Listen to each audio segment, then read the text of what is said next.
Tom Kearns, who's on our board, has worked for over a year to try and get Dr. Mary Wood to be at one of our presentations.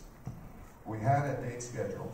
Dr. Wood was invited to a symposium back east, a month-long symposium, and it was something she could not turn down. And we, of course, couldn't force her to come out on that date. So we negotiated for a new date, which is today. Dr. Wood is the Philip Knight Professor of Law and Faculty Director of the Environmental and Natural Resources Law Center at the University of Oregon in Eugene, School of Law in Eugene. She's a very much sought-after speaker. She has a brand new book, and copies are available over on the other table there. Nature's Trust. Take a look at it. The books are selling for cost. So there's not a whole lot of money being made by anyone. I also need to thank Peter and Wendy from Ocean Odyssey. I went and asked them if it were possible to find a vacation rental that was available for last night for Dr. Wood and her family, her husband and 3 children. So since I do the inspections on vacation rentals, Wendy looked on the calendar and said, well, there's one on West 4th. I said, that one won't do. It doesn't have an ocean view. I said, we need one that's right on the ocean front. She said, well, we have the one on 6th. That might be available. I said, perfect, because it's got plenty of bedroom space, looking right down on the rocks. And she said, I think it'll work out good because the owners are very environmentally conscious. I said, perfect fit, perfect fit. So that has worked out. It's been a real pleasure. Kids are actually doing homework right now in order to go on a hike a little later on their way back to Eugene. So let's do what we do quite often and give Dr. Wood a standing ovation, welcoming her to Yachats.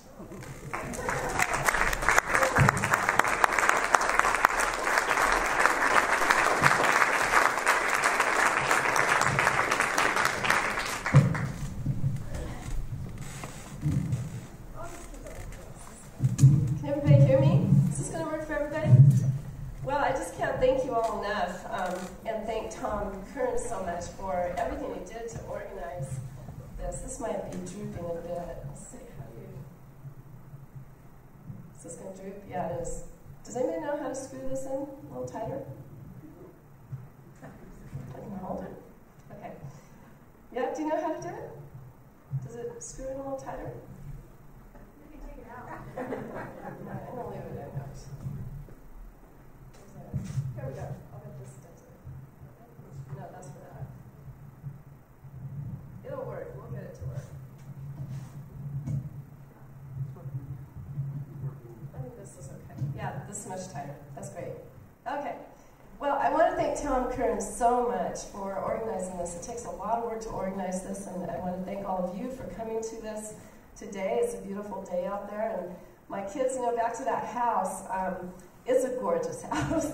It's just beautiful, and this is the first time in my memory that my kids actually wanted to stay inside and do homework because they just wanted to enjoy that beautiful house. So I want to thank everybody for that. And this is a real honor to be here at the C to talk about the public trust doctrine, which is the focus of my book, because the C is where the public trust has its deepest and really earliest origins. Way back in 535 AD, the Institutes of Justinian declared as part of Roman law that the sea and consequently the shores of the sea are common to all mankind. And since time immemorial, citizens have asserted a really inalienable right to access the sea and its great bounty. And so this is part of the bundle of property rights that we're going to talk about today. Not private property rights, but public property rights. It's a right we hold together. And we're going to ask how this public trust doctrine, this public property right we have, may ensure our survival as we enter a new ecological age after 150 years of quite intense and quite ravaging industrialization. But first I want to ask a question of all of you, and just start with this. Now, it's a rather daring question. How many of you in your lifetimes have ever walked out on the dry sand beach that goes up and down the coast of Oregon. Okay, well that's something. How many of you, as you were taking that walk on the dry sand, not wet sand, you answered dry sand, contemplated your right to do so? That's really impressive. How many of you took it for granted? Be honest. I mean, really the rest of you have to raise your hands, right? Okay. Well, it might come as a surprise to many of you that your right to walk on that dry sand beach was secured by a judicial opinion that interpreted the public trust doctrine, and that in places like California and the eastern seaboard, people don't have that right as a matter of right everywhere on dry sand beaches. The way this happened was a case in the 1960s that came to the Oregon Supreme Court called Thornton versus Hay. And a hotel owner was near Cannon Beach, north of here, was trying to exclude the public from walking on the dry sand beach in front of the hotel. They wanted, exclusive access for their hotel guests. And this came to the Oregon Supreme Court, and the judge, Judge Goodwin, who is still alive today, said, no, this is guaranteed by the right of custom, dating back to English common law. And the right of custom is actually a branch of the public trust doctrine. And he said, the private property right is limited, that the hotel owners never actually got the full private property right. It was limited by an antecedent, superior, older right in favor of the public to access the beach. So today we're going to talk about that same public trust right and ask how it might protect our vital life systems, such as the climate system and the oceans in a time of crisis. And you might think, well, environmental law protects all that. We don't need any public trust doctrine. But as I hope I will show you, environmental statutes are not protecting those systems. In fact, government is using those statutes to contribute to the demise of those systems. Well, in my book, I've suggested that we should think of all of ecology as a trust, as a priceless trust encompassing the air, the water, the wildlife, the soils, the forests. And it's a trust that is supposed to support human survival and the full community of life, not just humans, but all other species as beneficiaries through the generations and through the lineage of time. This trust was what supported our ancestors. It's what will support our descendants, but only if we protect it.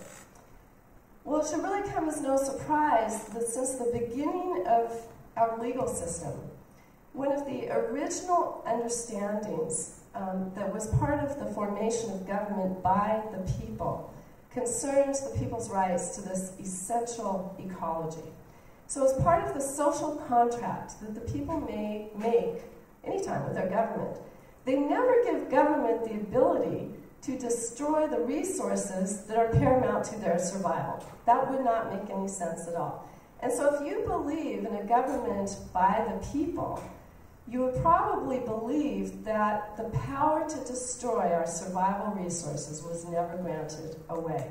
And why do we talk about that today? Because I think, as I'll show you, in a pretty depressing array of statistics, we're coming to some real endpoints where we've got to assert those rights. Well, the trust basically means that the people never gave the ability of government to give full private property rights to all of our ecology. Instead, some were held back in trust. Now, you probably are familiar with what a trust is. You've heard of college accounts. You certainly know of Social Security accounts. It's an amount of wealth or assets that is held for a particular purpose, is managed by a trustee. That's the person or entity who has control over that. But those assets must be managed for the beneficiaries, not for the trustees' self-interest or profit. It's for the beneficiaries. Well, a long time ago, the U.S. Supreme Court declared, in the very beginnings of our jurisprudence, that vital assets, such as natural waterways and air, in fact, and wildlife, were held in trust for we, the citizens. And so government has always been deemed a trustee of these natural resources, and we have been deemed the beneficiaries, present, past, and future generations. So this trust is supposed to endure. And when you understand the principle behind the trust, you see that it is supposed to prevent one set of legislatures from using our natural wealth to benefit their political interests and to expend it down to the detriment of our children and future generations. It's supposed to be a restraint on government. And when you see that the ecology supports our very survival, then you can begin to understand that the public trust principle aims for the endurance rather than the expiration of our great nation. Okay? Well, the trust is twin-born with democracy. You don't find it very active in totalitarian governments. But it's twin-born with our democratic ideals, and it basically means that the states and the federal government don't have unilateral power as a monarchy would. And so, Professor Joseph Sachs, who was really one of the grandfathers of this area of jurisprudence, he said, you know, the trust distinguishes a society of serfs from citizens. Because in a society of serfs, you really have no control over public commonwealth. But in a society of citizens, you do. You restrain your government. And so as beneficiaries of this trust, how do we often think of it? We often think of this as the commons. In its deepest sense, again, is a restraint on government. Well, let me tell you for just a minute how this first case, the Lodestar case, so to speak, Illinois Central versus Railroad, decided in 1872, came about this trust principle. There, going way back, the Illinois legislature had conveyed the entire shoreline of Lake Michigan to a private railroad company. The entire shoreline. I mean, can you imagine that? And the citizens needed this shoreline for fishing, navigation, and commerce. I mean, it supported the whole society back then. And the court said, you know, we've never encountered anything like this before, and we can't really put our finger on a principle, but the legislature just can't do this. This is held in trust for the people. And so that whole conveyance of private property rights really was not valid, and it was repudiated. Well, just last December, this public trust principle made headlines across this nation and even in other areas of the world, because the Chief Justice of the Pennsylvania Supreme Court drew upon the same principle and wrote a 170-page opinion on the public trust doctrine. I was floored. I thought I should just throw out my public trust textbook and just publish his opinion as sort of the second edition. He covered everything. And basically, at issue there was a fracking statute, a pro-fracking statute that was pushed fracking through in Pennsylvania, so the legislature passed that. The Chief Justice, who's a Republican conservative, said, no, you can't do this. This is against your public trust obligation to protect the assets that the citizens rely on for their habitable communities.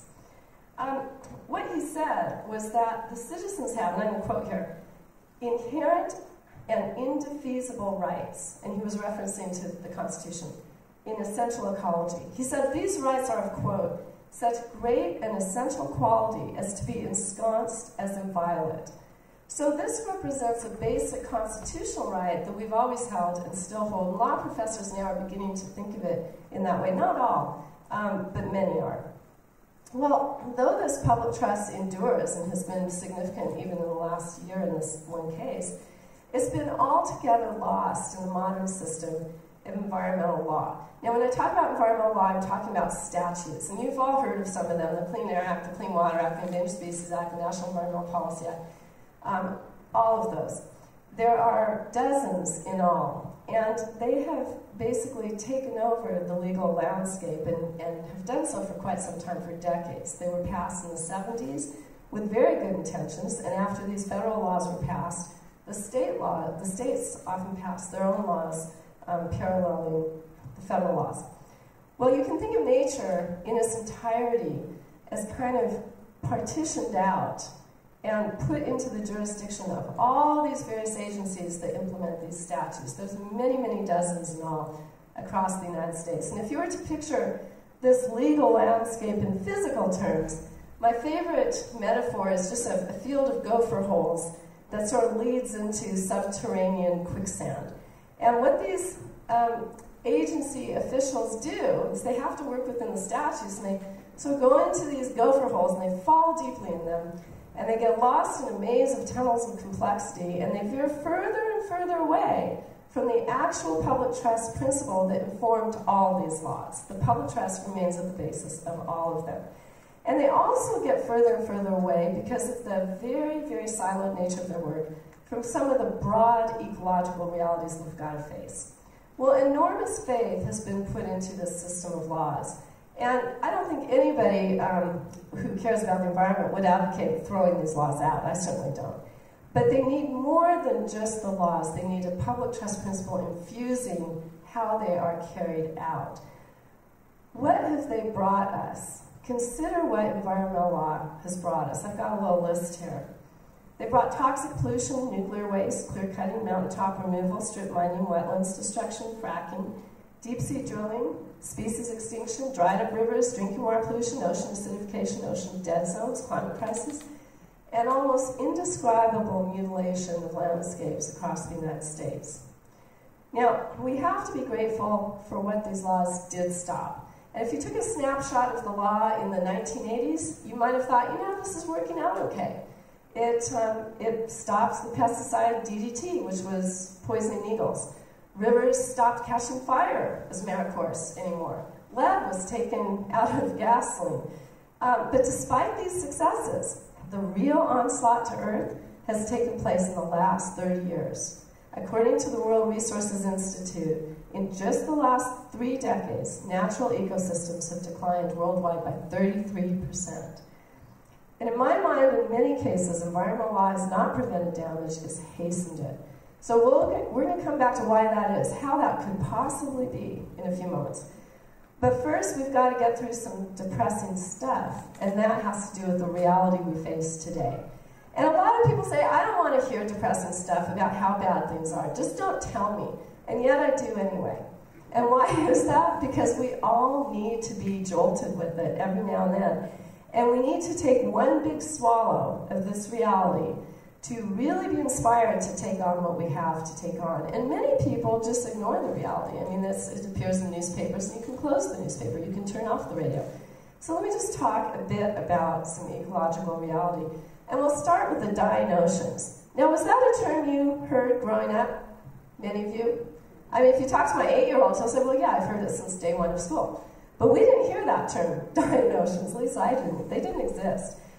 Well, today, marine scientists are warning us that humanity's incredible pollution has toppled the ocean balance, and ancient forms of bacteria now thrive and proliferate as if the seas were actually returning to a primeval sort of state. Reporter from the LA Times, Kenneth Wise, describes a virulent pox afflicting the world's oceans. And you hear reports from around the world about red tides and fireweed spreading, causing toxic effects to communities. One leading scientist describes the seas as succumbing to the rise of slime, regressing to, and this is a quote, 500 million years ago when the oceans were ruled by jellyfish and bacteria. And if you look at the newspapers, there's now salmon fishermen off the coast of Alaska pulling up nets of jellyfish instead of salmon sometimes. And our carbon dioxide pollution has now made the oceans 30% more acidic than they were before the Industrial Revolution. In Oregon and Washington, the waters are so acidic that these oyster farms have to actually add the equivalent of Tums to the water, Tums, the antacid thing, to the water to keep the shellfish alive because the water is so corrosive, it corrodes the shells even as they form. There are now over 400 dead zones across the oceans in the world. There's one off the coast of Oregon, which spans 1,800 square miles. It's a reoccurring dead zone. And I've talked to my students, some of them have scuba dived through this dead zone, and they say, I said, what does it look like? And they say, it's just so creepy. It's just, everything's dead. There's thousands of lifeless skeletons, of crabs just floating around. It's like an underwater graveyard. Worldwide, sea fisheries have collapsed by nearly 1/3 have collapsed. And big fish populations have dropped by 90%. And now biologists are predicting the end of wild seafood in 4 decades. That's a food source that we've relied on as humanity since time immemorial. The situation is much bigger than the oceans. The Union for Conservation of Nature warns that more than 1/3, 38% of species face possible extinction, partly because of climate change and partly because of other factors. And maybe you're thinking, well, 38%, it's not that bad, glass 1/3 full, glass 2/3 2/3 empty. The problem is ecology is interconnectedness, and this is a pull engine on a death train. Some biologists say we've triggered the 6th mass extinction in the planet's history. And now we have climate crisis, and that looms on a nearly unimaginable scale. We pump 70 million tons of carbon dioxide into the atmosphere every single day as a global society. And this pollution, as you know, has created this planetary greenhouse, causing the oceans to warm and average temperatures to rise. In the last few months, we've heard that the disintegration of the Greenland ice sheet and West Antarctica ice sheet may be unstoppable, and that that's going to cause flooding of all the major coastal cities in the world. Already there are many communities in Alaska and even in the along the coast of Washington having to relocate inland. And the situation carries mind-blowing urgency, and this is what, even if you heard all the other stuff, most people don't know about this. The urgency is from nature's feedbacks and tipping points. There comes a time when carbon dioxide climbs so much it starts natural processes into play. And if those really get going, we pass tipping points beyond which there is no return. Dr. Jim Hansen, one of the world's most prominent climate scientists, has said we are on the hairy edge. And yet our governments, the state and federal governments, sit rather idle in face of climate crisis, and many in Congress deny it even exists. Well, there is no corner of the earth safe from planetary heating. James Gustav Spath, who's former dean of forestry at Yale University, wrote a book, The Bridge at the Edge of the World, in which he said, quote, "We're headed towards a ruined planet." He said, "If we keep doing exactly what we are doing today, even with no growth in the human population or world economy, the world in the latter part of this century won't be fit to live in." So think of the young people you know, and then think 36 years of distance between here and mid-century. And maybe ask yourselves, did they expect a world fit to live in? So this is our new reality. It sounds like some science fiction movie, but it's not. It puts human survival on the line. And there's just no way to sugarcoat that one. So scientists are calling for a rapid transition to renewable energy.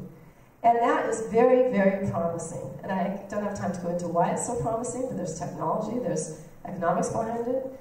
But at the same time, our government is pushing fossil fuel projects, particularly President Obama.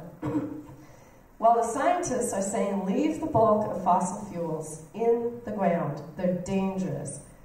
The Obama administration has decided to auction coal from federal public lands in Wyoming and send it to China. He's opened the Arctic waters to deep-sea oil drilling. He's relentlessly promoted fracking. He's appeared before industry leaders saying that his administration has added enough oil and gas pipeline to encircle the earth and then some. And that was said as a boast. Well, citizens across this region and thousands of citizens across the country are rising in civil resistance to these proposals. And they're doing so because they sense the danger to their children. And we've never seen anything like this in the modern period of environmental loss. So much resistance from so many average people. And if you look at the YouTube videos of these resistances, there's one in particular, a Umatilla tribal member who's a grandmother, and she put her body across the road to block a megaload shipment of equipment to the tar sands in Alberta, the Canadian tar sands. And she got on the video, this was last December in the freezing cold, she got on the video and she said with tears streaming down her eyes, "Our children are going to die, and if we don't stop it now, it's going to be on our shoulders." And so when you see these people and you realize these are average citizens, and then you connect their words with what the scientists are saying about the survivability of our climate system and how fossil fuels may destroy that, you can see that we live in an almost unbelievable moment in human history. Unbelievable. And that is why we are now talking about the inalienable rights encompassed by the public trust. Now, on the whole, Americans are still living as they did 20 years ago. And that's really remarkable, but somehow we've all been lulled into thinking that there's good collateral behind this ecological debt that we're accruing every day. It's as if we've been told nature is so resilient it just can't go bankrupt on us. But nobody really ever guaranteed that a lifestyle of colossal waste and consumption would end up not having any effect on our own species. Indigenous cultures have a principle that they call natural law. And it's really just nature's laws, the laws of nature. And they use it to guide their traditional management. And Oren Lyons, who's one of the members of the Onondaga Nation Council of Chiefs, said in an interview a couple of years ago, and I love this quote, "The thing you have to understand about nature and natural law is there's no mercy. There's only law. And if you don't understand that law and you don't abide by that law, you will suffer the consequence." And he said that's where we're headed right now. So let's go back to environmental law. That's law too, and that's the law that I've taught for 20 years. Well, when I think of the purpose of environmental law, it's just one thing. It's supposed to keep us in compliance with natural law, with nature's laws. And if it doesn't do that, society will be destined for some sort of collapse in the law, no matter how sophisticated or complex or fun to teach, it would have been irrelevant. Well, in this time of planetary emergency, after what I've just told you, and thank you for not just screaming out of the room, but after what I just told you, let me tell you this, environmental lawyers and regulators are not doing anything differently than they did 30 years ago. They have not come to terms with this reality. Well, let's look at how these statutes might fail. They share two things in common. Number one, they're all implemented by agencies. Number two, all those agencies have discretion. Now, the discretion is more technical discretion, and they all have permit systems. The permit systems allow the agencies to authorize exactly what the statutes prevent, or are designed to prevent. So the Clean Water Act allows permits to pollute water, the Clean Air Act allows permits to pollute air, and so forth. Now, the permit provisions were never supposed to swallow the purposes of the statutes, but in fact, that is what has happened. Agencies across the board use these permit provisions to allow damage to species, to soils, to waters, to air, to ocean resources, and whatever resources they control. At every level, agencies have turned environmental law inside out.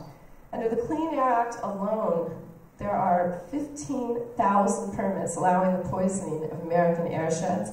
In just 6 years, between 2001 and 2007, industry released 31.7 billion pounds of toxins into the environment. And there's just multiple permits and regulatory loopholes, and they allow all of this damage. Yeah, I'll take a quick question, and then we can take questions at the end.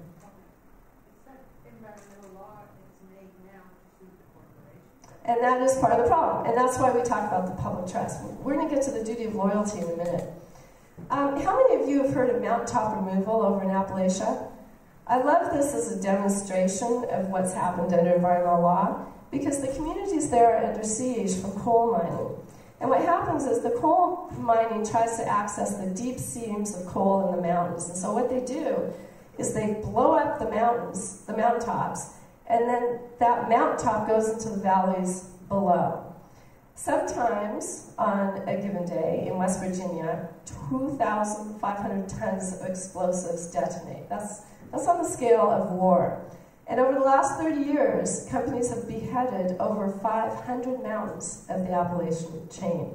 Well, then the exposed sediment from this mountaintop that goes in the valleys below contaminates the whole watershed with toxic materials, and then that makes the people sick. I had a friend who flew over this in an airplane, this site, and she said, I couldn't believe it. She said, I was devastated. I thought, how could this possibly be legal? And I responded to her, that is how environmental law is working these days. All of the agencies that have jurisdiction, there's over 5, use the environmental laws to permit exactly that damage, even in face of community resistance. And characteristically, when we've studied programs, we found over 99% of permits are granted. That means only 1% are denied in the studied systems. Well, the agency regulators come back and they say, well, that's true, but every permit has conditions that mitigates the damage or slows it down. And you know, if you think about it, That's some consolation, but it's only a consolation until you reach the very end point. And then it doesn't matter how long it took to get there. And that's where we're at right now. So why do agencies do this? We know on one hand, agencies are filled with incredibly good people and committed people, and they don't want to be in this trap. On the other hand, we know that's not enough. And so what is going on here? Where is the rot in environmental law? It comes from this agency discretion to issue permits. Once there is a realm of discretion, the industry understands, the regulated industry understands, that they have to influence that discretion to get the regulatory outcome that they want. Now, if they're going to be regulated, they'll lose profits. So they've got incredible profit incentives to not be regulated. They want to put the toxins and the waste and so forth in the public waters and air and so forth, so they're not charged for that. And so this discretion serves as a magnet for industry influence. And if you ever thought that lobbying at the legislative level was a problem, you should look at lobbying at the administrative level, because it's very hidden and people don't know it's such a problem. And then this causes a political climate where the people in the agency are scared of losing their jobs if they deny a permit. And then they start thinking they don't have the authority to even deny the permit. And when you hear that, or sometimes they say, well, we think we have the authority, but politically we can't do it. And I've heard that so many times. And every time you hear that, you just know that environmental law has imploded, because agencies are not supposed to make political decisions. They're supposed to carry out the statutes. So when they say politically we just can't do it, there's a big problem. So now let's go to how we might reframe environmental law. And that's the subject of the second half of my book. Reframing is something different than reforming. Reforming means tweaking around the edges. There is no possible way, given the urgency I told you about, that we could possibly reform all environmental law in time. This is a systemic pattern of dysfunction. But we can change the frame through which all the environmental law is implemented. The public trust principle is the only one I know of that starts to realign the proper balance of power in government and also injects obligation into what the agencies are doing. So far, if you just consider a frame, you can think of environmental law as being framed by discretion. Discretion, discretion, discretion, discretion. Those are the four sides. The public trust is a frame of obligation. It substitutes the four sides with fiduciary standards that are clear standards that courts could enforce. It's the antithesis, if you will, of the discretion model. It repositions and recharacterizes everybody in this picture. It presents nature as a priceless endowment, not some amorphous environment out there. We citizens are beneficiaries holding clear property rights in these assets, instead of weakened political constituents with increasingly pathetic appeals to bring to our government officials.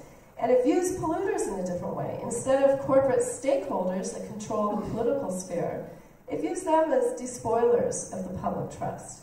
Well, Gerald Torres is a great professor in this field, describes the law in this terms. He says the public trust is the law's DNA because it holds a set of instructions across all government. But if you talk to government officials, most of them have never heard about the public trust. Now, what are the actual duties that are different in this public trust configuration? There's four I want to mention, and then I'll tell you how this might apply to climate crisis. Well, the first one is the duty of protection. And this is so basic. I mean, how many of you, if you had $1 million and wanted to put it in an account for your niece, would put it in an account and then appoint a trustee and let that trustee take trips to Hawaii off that money? How many of you would be satisfied with that? No. So there's a duty to protect the corpus of the trust. And you know what? Trustees can't sit idle and let the trust wealth diminish. They're supposed to take an active, vigilant responsibility. If you think about what our government has done with climate and the atmospheric trust, it is completely sat idle. That is its policy for climate crisis. So the trust is a completely different, it injects active duty. A second fiduciary duty, number 4, so the second one is the duty of loyalty. Trustees are to make decisions only to benefit the beneficiaries and not themselves. They have to banish even the temptation to benefit themselves. Now, legislatures are trustees, so think about this for a moment. Do legislators ever do anything to benefit themselves? What's the number one thing they will do to benefit themselves that creates a conflict of interest? Can anybody tell me? Raise their salary. What? Raise their salary.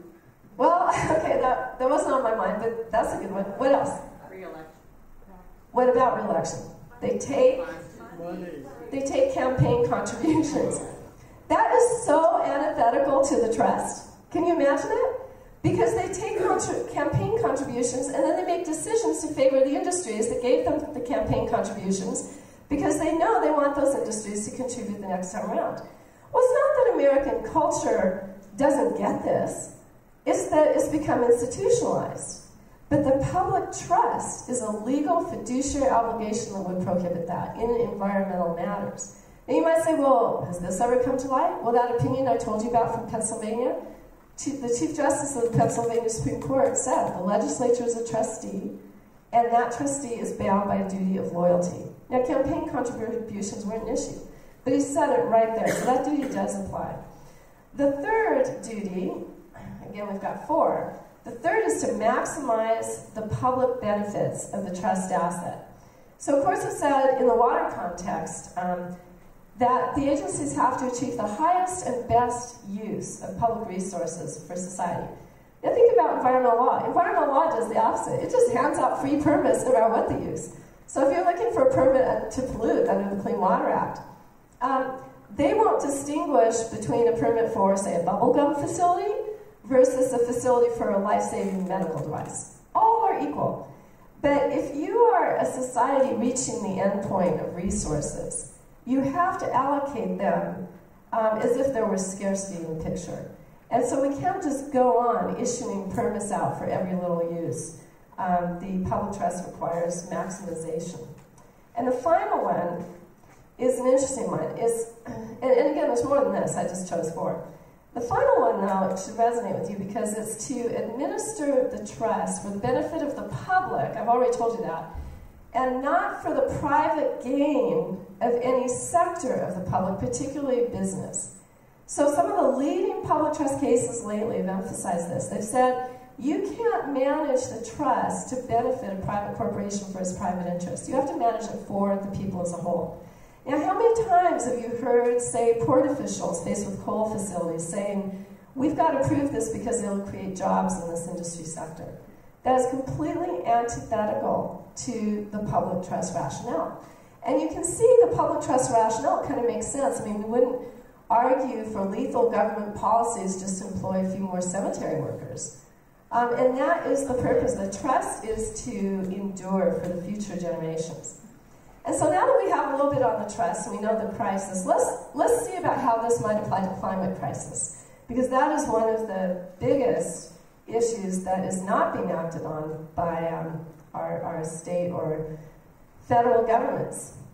Well, I'll describe just for a couple of minutes a litigation campaign that was launched by an organization based in Eugene. I'm not formally affiliated with it. It's called Our Children's Trust, but I'm not a litigator or a lawyer. I mean, I'm a lawyer, but I'm a law professor, so I stay on that side. But Our Children's Trust has launched a whole series of global litigation trying to force governments at the state and federal level to create carbon dioxide emissions reduction plans and carry them out. And this litigation asserts, and there's one case in Oregon, in fact the youth just won a victory. These are brought by youth, and they assert the public trust rights of youth as a constitutional matter to inherit a stable atmosphere that will support their survival. So we're going to go through the elements of a public trust just as if we were in a law school class, and we're going to put this together. Who's the trustee? Let's take the Oregon lawsuit. Who's the trustee? Government, legislature, and agencies. What's the asset? The heir is the asset. Now, of course, this asset is also shared by other countries and other states. They are co-trustees. What is the fiduciary obligation? I gave you 4, just give me the one that's primary here. To protect the environment. How do you define that? Well, the most prominent climate scientists out there, one of the most prominent, Dr. James Hansen, who was former head of NASA's Goddard Institute for Space Studies, assembled a team of scientists, and they developed a prescription for the planet. It was kind of a remarkable thing. I mean, every time you go to the doctor, you know, if you had high cholesterol, you'd come out with a prescription for something to reduce your cholesterol, right? And then the doctor probably wouldn't say, oh, you are just a goner, see you later. The doctor would say, come back in 6 months, and let's check it again, right? There would be milestones and so forth. That is what this international team of scientists basically did. They set forth a prescription calling for 6% reduction of carbon dioxide emissions on a global scale every year. That's achievable. But it has to happen every year, and it has to start in 2013. Well, it didn't, so it's a little more than 6% right now. But it is achievable, and if you did that, you would bring the atmosphere and the climate back to equilibrium. There's also the matter of drawing down 100 gigatons of carbon dioxide through soil and forest measures. I'm not going to go into that. But the point is, it's a prescription that offers hope for a stable environment. This litigation has asked courts to force the legislatures or agencies to get to work, to create plans to arrive at that reduction. So the courts wouldn't tell the agencies or legislators how to do it. That's kind of their job, after all. The courts would just say, you've got to protect the atmosphere, come back with a plan, and 6 months later tell us how you're implementing that plan. Now we're going to take a pause for some math. How many of you like math? Okay, you can be the leaders in this, I guess. It's not really an exercise, but we have to pause for some math. Remember the 6%? If you forget everything else I said, just remember 6%. 6% a year, okay? Now, this is just astonishing, but this is what the international team of scientists has elaborated on. There's a time frame involved. Had we started back in 2005, how many years ago, math people, was that? Math people, what? 9, good. You got that right. Had we started back in 2005, we could have achieved the same result with a 3.5 reduction.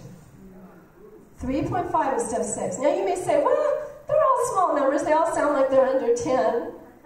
It's a huge difference on a global scale. It is so much harder now. You said 9 years, and I'm trusting you on that. 9 years. Okay, it gets worse. If we wait till 2020, math geniuses, how many years is that? About 6. The figure jumps to 15% a year. Now that is in the realm of not so feasible. And this is where it sounds like a science fiction movie, and you should just read the prescription yourself. And you know what? Other papers back it up.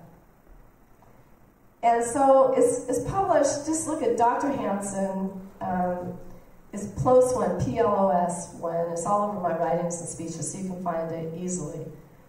But it jumps to 15% if we wait. It means every day counts.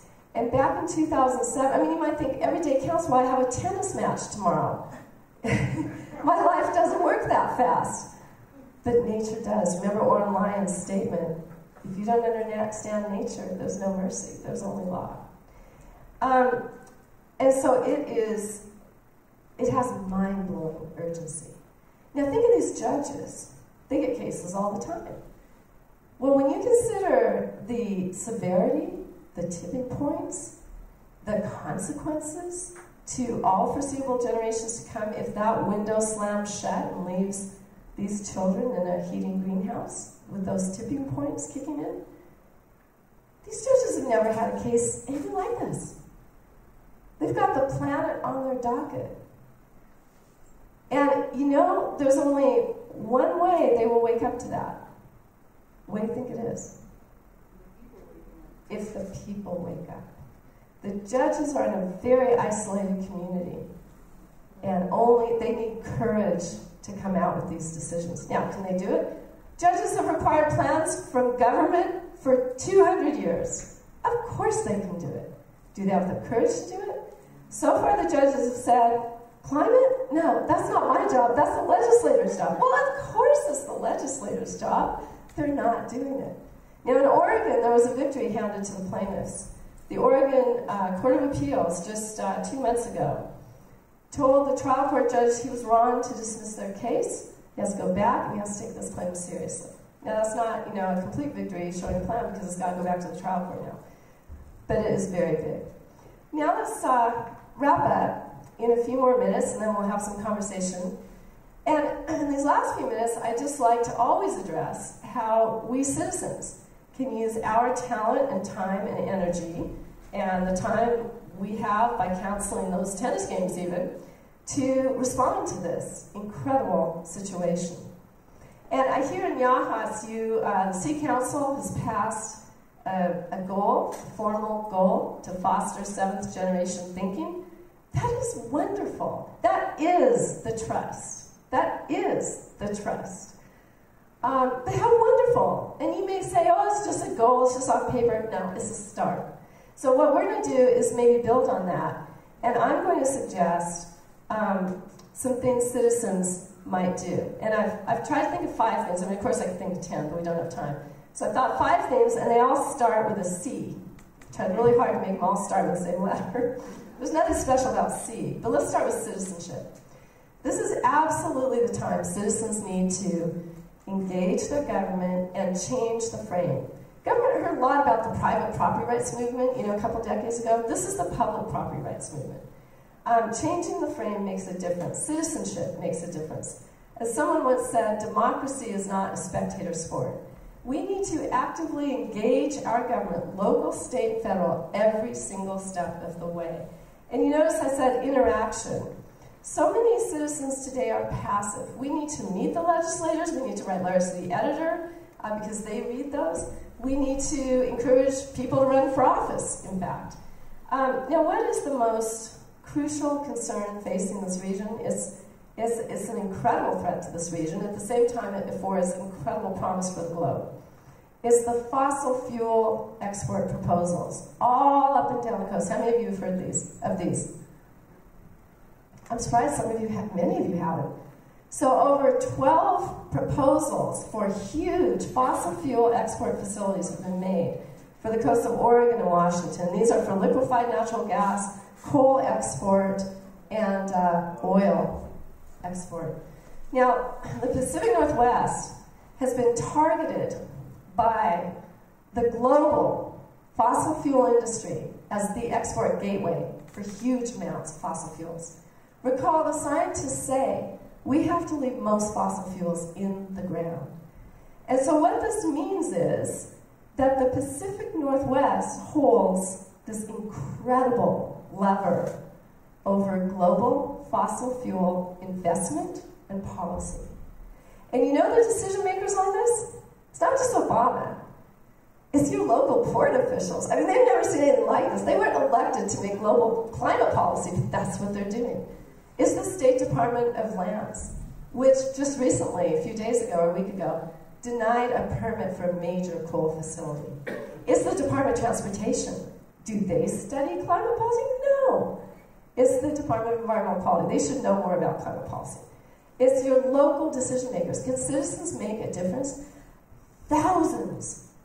You wouldn't believe it. I've never seen such citizenship in this whole region. Thousands of citizens from Vancouver to Portland to Bend to the coastal cities, Burns, Umatilla area, are coming forth and asserting their citizenship. They're showing up at hearings. They're all wearing these t-shirts that look like, I can trace several thousand citizenship interactions to one man in Vancouver, Washington. I've never met him. There's a guy named Don. Don Steinke, I think you say his name. He was a retired school teacher. He has single-handedly, by sending out emails and gathering people, gathered all these people, and now citizens are seeing results from their activities, and local entities are starting to issue resolutions against coal transport and so forth. But this is a very, very powerful lever, and this is going to happen. It's like a tornado going through. It's going to happen before our very eyes, and either this region is going to be transformed, or this region is going to pull its lever on fossil fuel development, and we're going to get a real game changer. And so this is it. Just be involved in this. Bring your comrades. It is happening now, and we are the front lines, not Keystone. You've all heard about the Keystone Pipeline. No, no, no. That decision's been deferred.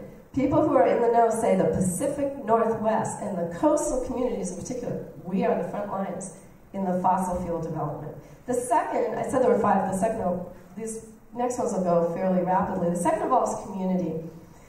If we are to have a world in which our children can survive, our overall mission is to bring carbon down to 0. We have to be a zero carbon society.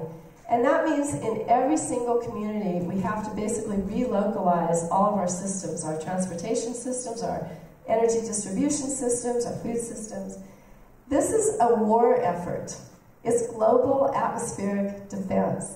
And I always say, we just have no use for spectators at this point in history. If you look back to World War II, everybody jumped up and got involved. They used all their talents and resources, whatever they were, to this major effort. And that's really what we have to do too. I always tell people, do something, do anything, just don't do nothing. I had a conversation with a stranger 2 days ago that left me quite depressed.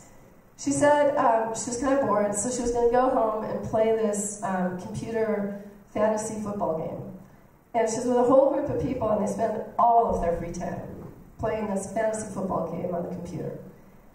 Now, she was really concerned about the environment, but she'd never involved herself in any sort of hearing or anything.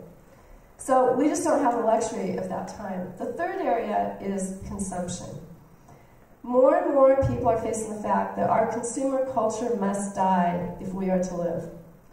And yet, our consumption long ago left the realm of human need and kind of entered the absurd, if you think about it. We've got TV clickers and remote this and that, and shrink-wrapped, ready-to-eat boiled eggs, first thing you see when you go to Safeway.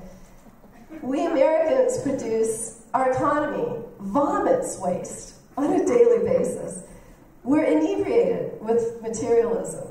We use, I'll give you some statistics, over 2 million plastic beverage bottles every 5 minutes, 106,000 aluminum cans every 30 seconds, 90 billion plastic bags a year. Many of those end up out in the ocean, as you know. Plastic bags have been banned in Eugene, Oregon, and in Portland. When you go to the grocery store, no plastic bags. So taking this to a practical level, how do we start re-engineering our consumption? And I recommend food as a great way to start. Many, many people, I'll bet in this community, because I went through a farmer's market on the way in, many people in this region are going back to revive the antique skills of local food production. And so I'm talking about going to farmers markets, buying directly from farmers, canning, bread making, preserving your own food, drying your own food. My family does all of this.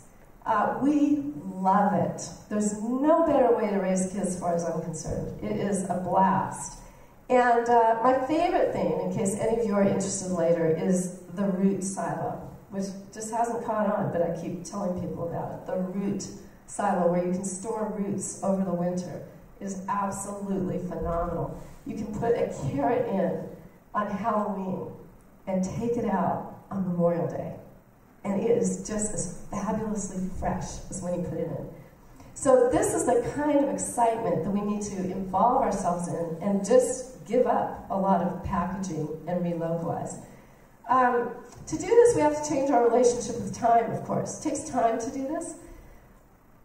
But that's a relationship, and relationships do change. So I'll leave you with that. The third C, are we at the fourth C or the third C? It's the fourth C. Yeah, fourth C has to do with culture. What is culture if it's not a combination of ethics and lifestyle and worldview? Culture is much more important than law. It drives everything. And I would suggest to you, and I've only started suggesting this, that we in the Pacific Northwest and in Oregon have a unique cultural strand that we can build on and we can spread. Not everybody is part of this culture, but I sense a lot of people in this room are, and I would call it the seventh generation culture. Some people call it hippie, some people call it environmentalism, some people call it a bubble. I call it legacy.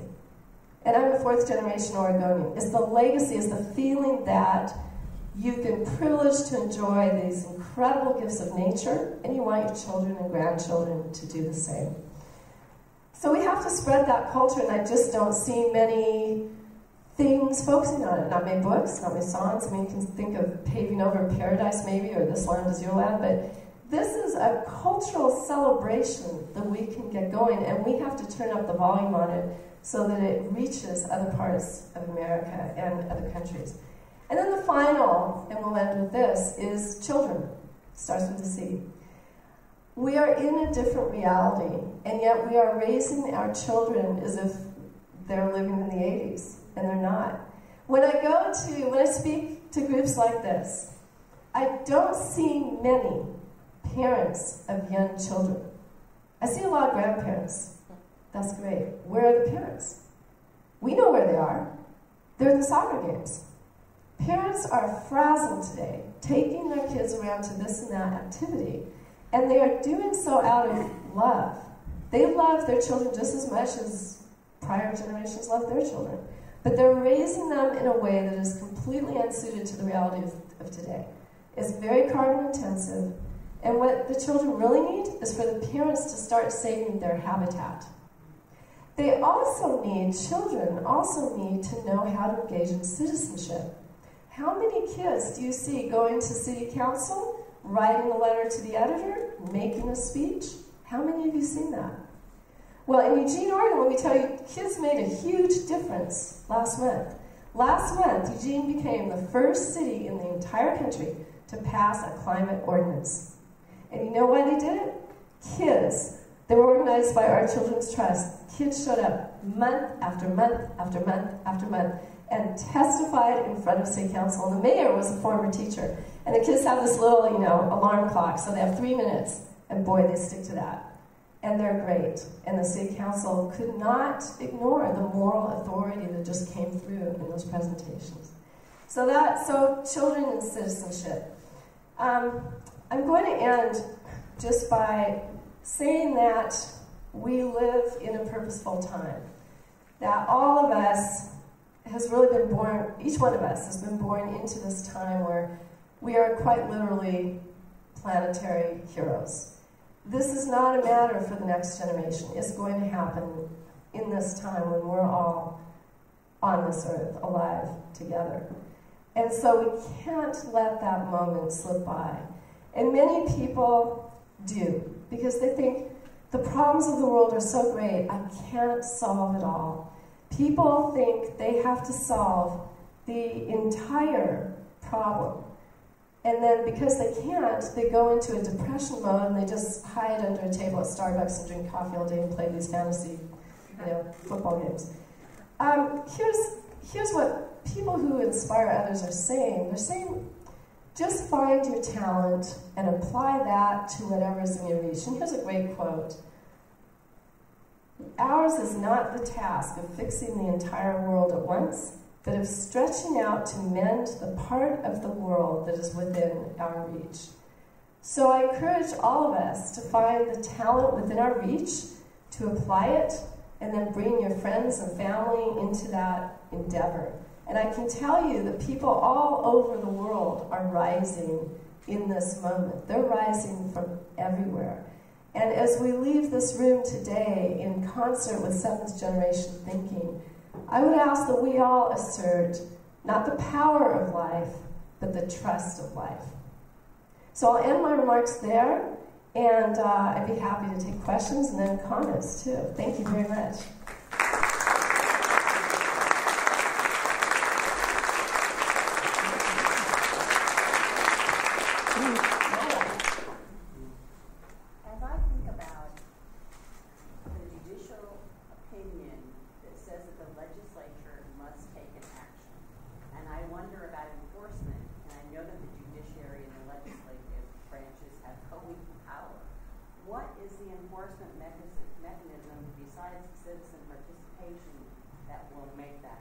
Okay, that's a really good question. So the question is basically, there's 3 branches of government, and provide some context: legislature, executive, and judiciary. So the legislature has the power to make the laws. So if the judiciary says, legislature, you are a trustee and you are not acting, what's the power to make that legislature act? So there's really two realms in which a legislature acts. One is where it really acts and passes a statute, like in Pennsylvania, the pro-fracking thing. And a court can just say, hey, that statute's invalid. So that's the easy stuff. But what you're talking about is the harder one. That's where there's no legislative action, as in the Oregon legislature has done a few things, but not much. So how do you force legislative action? There's actually a tool called a legislative remand. And it's been used in a few cases, in school funding cases up in Washington, in other cases as well. I've written about it in Nature's Trust in Chapter 11. In a legislative remand, simply the court just says, legislature, go and create a plan. And so we're thinking, I know you are with your legal education, you're thinking of agency remands. That's what we know. Judges do that all the time. But they can actually remand to the legislature as well. Now this is some new terrain. I mean, again, it's happened in the school funding context. So it hasn't happened in the environmental context, but you can take from these other areas of law and take tools and apply them to the public trust. Yeah? I think we're at a time where the branches of government are not really doing anymore what they were meant to do. And so we can't trust them to all of a sudden just start doing it because there is something to do. Right. What we are up against, for one thing, is government that we have elected instead of protecting our fundamental rights. You know, among those rights, the right to a healthy, clean environment, they're legislating for the corporations to do what they want. So how are we going to change that? So how do we change a government that's not working for us, that's working for the corporations?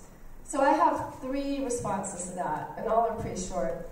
The first is, environmental law never gets at the legislature. So if you're talking about an environmental problem, don't try to solve it under environmental law if the problem is the legislature.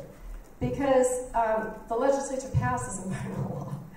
The only way I know of is the public trust doctrine. That's the only legal way I know of to force legislative accountability. Have a judge, which is a co-equal branch of government, issue an opinion calling for legislative action. Now, the judge can't say what the legislature can do. That's the legislature's job. But the court can say, take some action and develop a plan. That's one. Another area is this duty of loyalty, reversing decisions by the legislature that have been infected by these campaign contributions. This is so new that only, a couple people since I wrote my book have been picking this idea up, but no one's thought to challenge legally campaign contributions.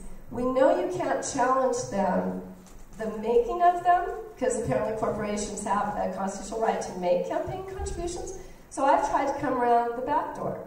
Fine, contribute all you want, but the legislature as a trustee can't decide a matter as part of a committee if they've taken contributions. So you can try to invalidate through the back door and get around the Citizens United opinion. The second response, that was all law. It was a legal response to your question. The second response is, I've got to mention civil disobedience. I would not be an informed scholar if I didn't mention civil disobedience. Every speaker I know today, and most environmental law professors concerned about climate change, have a role for that, meaning they mention it. And I did mention it, you notice. Civil disobedience at epic times in history has forced government change. And I find, as an environmental law scholar, I find there's huge civil disobedience now, and I expect that things go on, there will be much more in the future. Civil disobedience, goes around the legal system, and I would not be informed if I didn't tell you that's part of the picture. I'm seeing that right now occur as part of the picture. People are getting arrested. Thousands of people have gotten arrested over Keystone and other things. So that is a front of environmental law that I'm looking into pretty carefully in terms of, what about these people when they get into court? They're arrested and they get into court. What are the defenses? Are there unique public trust defenses to this form of civil disobedience? People are starting to focus on that. The third is relocalization. If you can't trust your government, take matters into your own hands to redesign the lifeways and the practices of the community. So there's a whole transition town movement. And there's a book called, I think it's called Transition Town, but just look it up, Transition Town. It's got kind of a green face to it. Eugene is a transition town. The idea here is that citizens take matters into their own hands. They design new ways of providing food, energy, and transportation. So they lower carbon emissions just on their own. I'll take your question. Yeah, blue shirt. I agree with everything you've said, but I think it's important to point out that what you're talking about at many different levels is the importance of the environmental and cultural commons. Now, we have some things working against that notion. One is that the language we learn from our teachers and our parents is metaphorical. Its meaning is largely encoded by the assumptions of earlier generations. So it's very difficult for us to shift our consciousness. You're really talking about a change of consciousness. The other part of this, and few teachers understand that language, words have a history, and that they carry forward these earlier patterns of thinking. So they're simply reproducing these earlier forms of intelligence. The other part of this is that more education is mediated through computers. Computers reinforce abstract thinking. You get no sense of your culture's traditions through a computer. You can't reduce culture to data. And few teachers have a clue what it is about computers, the digital revolution, that's transforming culture. How many people objected to the loss of their privacy? How many people are aware of other traditions that are being overturned with this revolution? Well, I think your comments are just so appropriate. You know, if we had a week, we would get into all this, because it is absolutely true. Language is the foundation. We've talked a lot about private property rights in this country. We're starting to think about the rights of other species, the rights of nature, and these sorts of terms are resonating with people. I do think the trust and seventh generation thinking and the commons.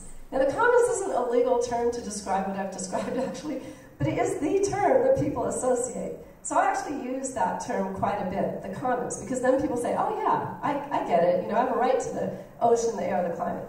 And so that's a very important term. It's not the term that's the legal term. It doesn't matter. As for computers, you're right. I mean, computers allow this incredible democracy worldwide. In some, I mean, we can get information out, for example. But on the other hand, it's changed the way we think, the way we interact. So has sports. So has children's sports, the way we raise. I think you're talking about children being raised in part. So is sports. We send kids out of the neighborhood for soccer and everything else, and they don't get to know their neighborhoods anymore. So there's a whole lot of raising children and the computers and the language we use and also the activities we have for them. That's all part of this, yeah. I'm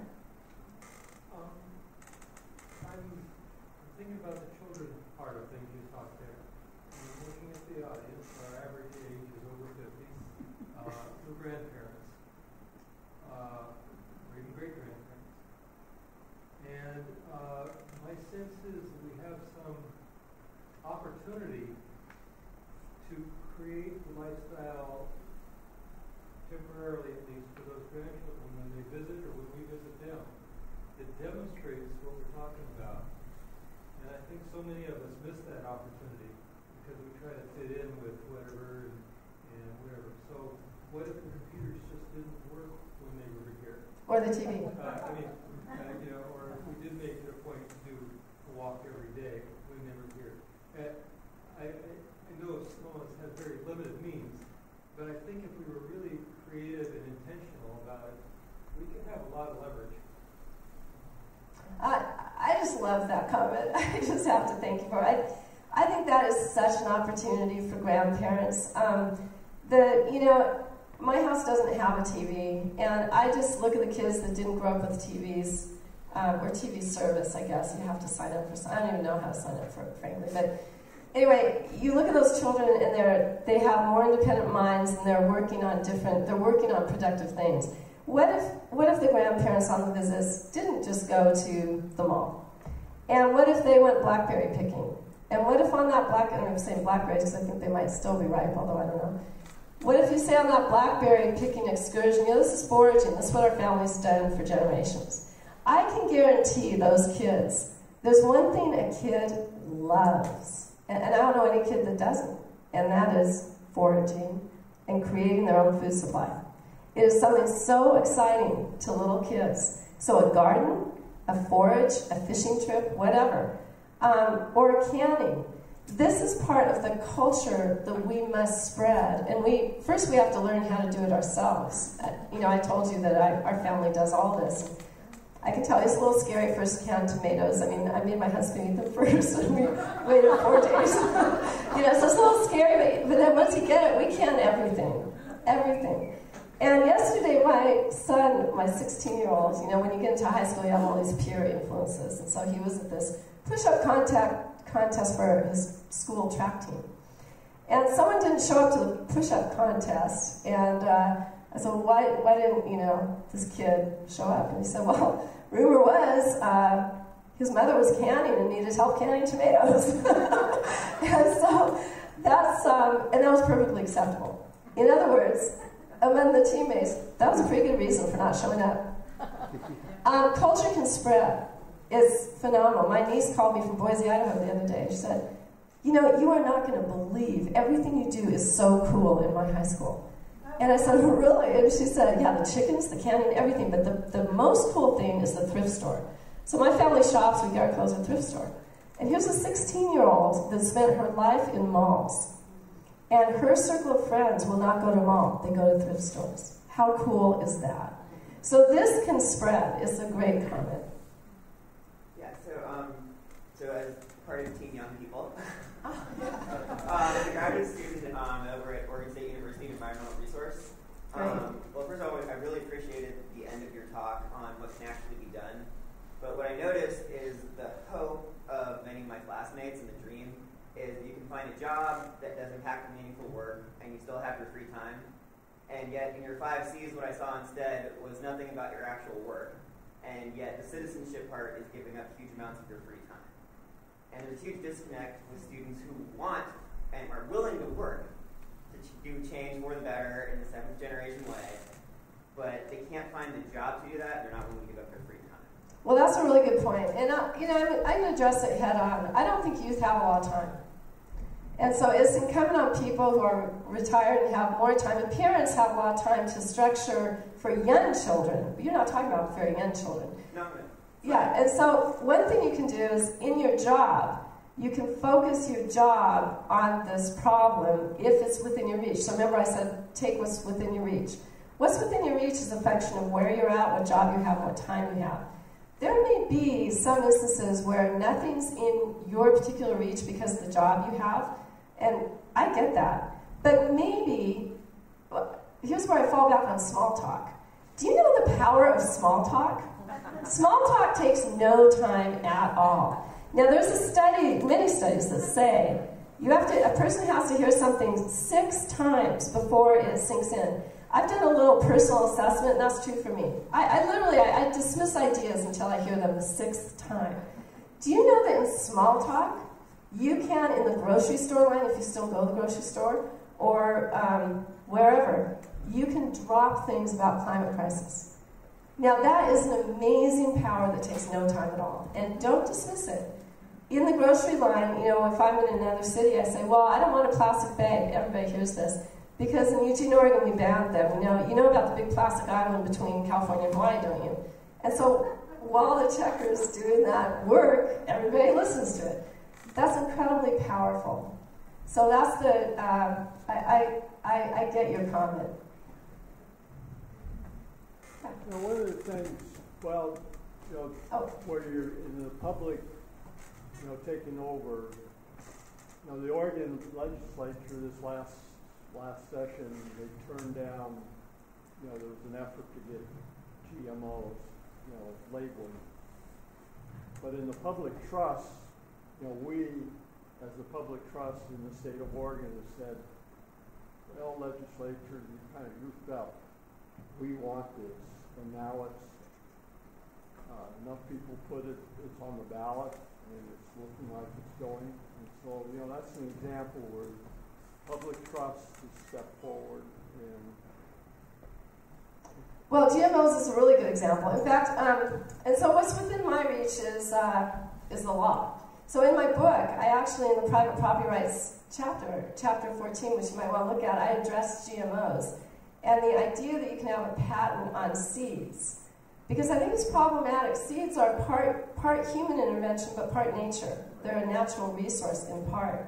And so the idea that you can privatize this, and in some cases, the privatization is using to deprive farmers of the ability to reseed their crops, to save seeds, store seeds, and reseed.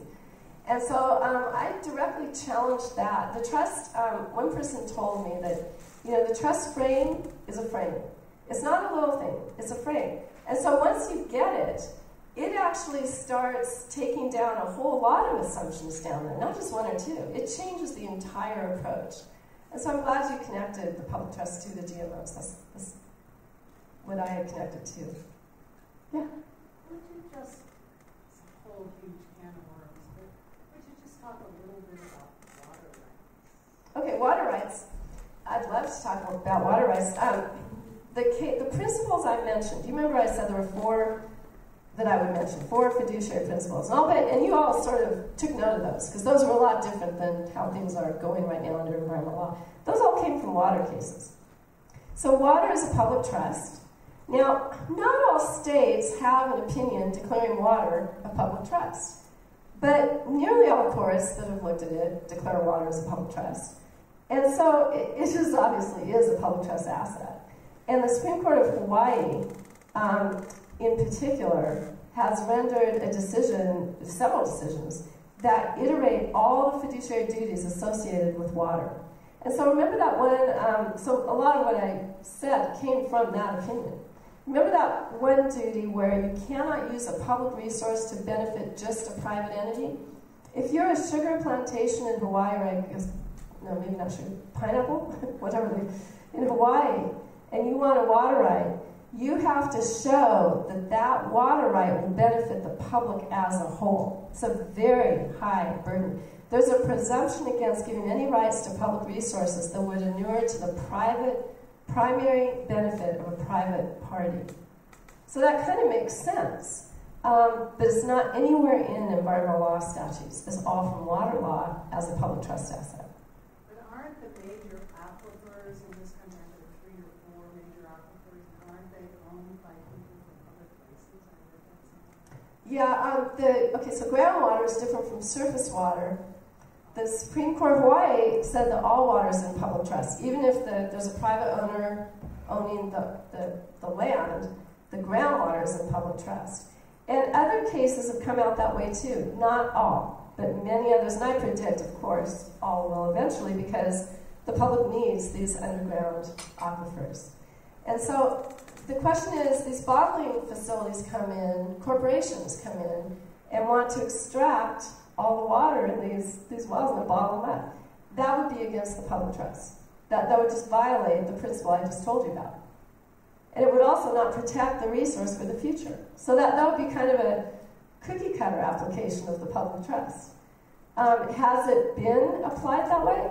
No, because environmental lawyers, many of them are just starting to wake up to the public trust. They've been doing things under environmental law just as they have for 30 years. So when they challenge a bottle facility, they're going to challenge it under some environmental impact statement or some other particular law that might apply it. Yeah, but you're talking as if all these laws today apply, but they don't. They've been made a mockery. Well, I agree, the laws have been made a mockery. That's why I wrote my book on public trust, and there's this other room of law that applies. But what I'm saying is that environmental law practitioners have just focused on the statutes. They have yet to tap the full power of the public trust doctrine. And I think it would be very applicable in the bottling circumstances. Yeah. I wanted to follow up on your answer to an earlier question that leaves me curious about the mechanics about how enforcement would work if a judge issues an opinion ordering a legislature to come up with a plan within 6 months. What if the legislature decides to do something irrelevant instead? It's an unlikely scenario, I know, but... Decides to do something irrelevant? Yeah. Or doesn't do the plan? Right. That's hard. Okay, so now we get into Fifth grade civics. We have 3 branches of government. It's a very delicate system. Judges don't want to push the limits of their authority because they don't want to lose their authority. Judges have a set of, federal judges have a set of marshals, but it's not like the whole military. So judges are really wary of that, and that's why they often don't try to take on the legislature. The case study that I know of that was probably most applicable is this Washington school funding case, where it was a case that went on for years and years, decades in fact. And the Supreme Court of Washington said, look, you've got a legislature, you have a constitutional requirement to fund the schools, and you're not doing that. So come up with a plan. Now, if the legislature doesn't come up with a plan, that's kind of new terrain for judges. They've got to somehow figure out how far they can go without compromising their legitimacy, without putting their branch against another branch that may have more power. They've got to use the public. It's a new terrain for judges. And this is not perfect. Our democracy is not perfect. But I can tell you one thing. We've got 3 branches of government and only one has been active in environmental law for the past several decades. Occasionally the legislature has stepped in since the 70s, but not very often. So we've got a complete imbalance of power in environmental law, and agencies with all their discretion having so much power that goes under the radar screen and unchecked power. So it's a lot easier for judges to work against agencies, much easier. It's harder in the legislative branch. There's, obviously a degree of public opinion, and a judge can write an opinion that is so sharp and pointed and humiliating. That can have a lot of traction. But yeah, you've sort of pinned the tail on the donkey there. There's a lot of tension between these 3 branches. And I don't have the perfect answer. The founders didn't either. In that regard, then, aren't you determining what is and is not a vital resource and shifting the discretionary realm from the policymakers to the judiciary? Yeah, that's a good point too. So far, the public trust has had the most case law in the water context, or the riparian, or the marine context, and also wildlife law. And so when you're asking to increase the scope to ecology, like the atmosphere, there haven't been a lot of cases on the atmosphere. So who would be the first to declare that? It would be the judges. Now that itself isn't that extraordinary. Judges expand or change their reasoning to meet the new circumstances that arise over the course of history. So that in itself is not that extraordinary. Judges have done that all the time. Since the beginning of our nation, they've expanded their definitions of things. I mean, we wouldn't have case law on genetic patents, for instance, if they didn't kind of reach out and try to address new circumstances. But it is, yes, it is bringing the judiciary back into the equation. You're absolutely right. And some people can take issue with that. I mean, there's no perfect judge either. There's no perfect legislator, there's no perfect judge. It's a matter of restoring the balance between the 3 branches of government. But I can't give you any answer that emerges from 5th grade civics with a better model than we have now. It's an imperfect model, for sure. I personally work with the community rights movement. Oh, good. So how does that fit in with your work? By community rights, are you thinking Community Environmental Legal Defense Fund? Okay, perfect. So for those who don't know, the Community Environmental Legal Defense Fund is a major organization, a brilliant organization, that has gone out to communities and said, look, you have autonomy, more autonomy here than you've asserted at least, and you can pass local ordinances that say prohibit fracking. Now, whether or not those ordinances will be upheld, it's a toss-up. There's some promising indications in New York. A legislature could come in and say, no, that ordinance is invalid. So then you have the question of, can the legislature do that? Again, there's some promising indications of the legality of that in New York. But what I'd like to say is that the community autonomy rights would be best strengthened, in my view, by incorporating the public trust grounds in those assertions. So the Robinson opinion that I told you about from Pennsylvania, the anti-fracking one, that was a case where the Supreme Court Chief Justice of Pennsylvania Supreme Court said local entities are trustees, and they have a responsibility to their inhabitants to prevent fracking that would be deleterious. And so that judge took the public trust as the foundation for local community rights. And what I don't see yet in the community rights initiatives is any language on the public trust. And so it would, I think, greatly strengthen those initiatives and make them more immune to legislative abolition as a legal matter. Yeah. So for those of us who are a little lame, I'm thinking about there's a really good possibility that Coos Bay is going to end up being the LNG terminal for the West Coast. As the public trust, how do we keep this from going down? So the Coos Bay LNG, and I'm not, I haven't delved into every single one of the proposals. I'm actually more involved in scrutinizing the Vancouver one. But the public trust is the same no matter what you're talking about. You've got officials making a decision. I'm assuming it's port officials there. Okay, so port officials have never heard of the public trust. And it's the job of citizens to say, you are trustees of this resource. Now, the advantage you have is that all of the coast is a recognized public trust resource.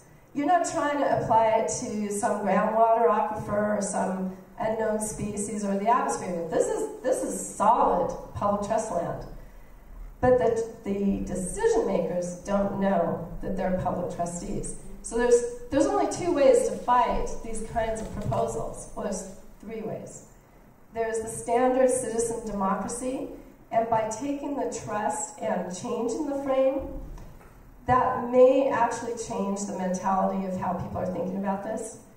There's the civil disobedience I talked about, which, again, that's just happened all up and down all across America with the Keystone Pipeline. I know it's happening elsewhere.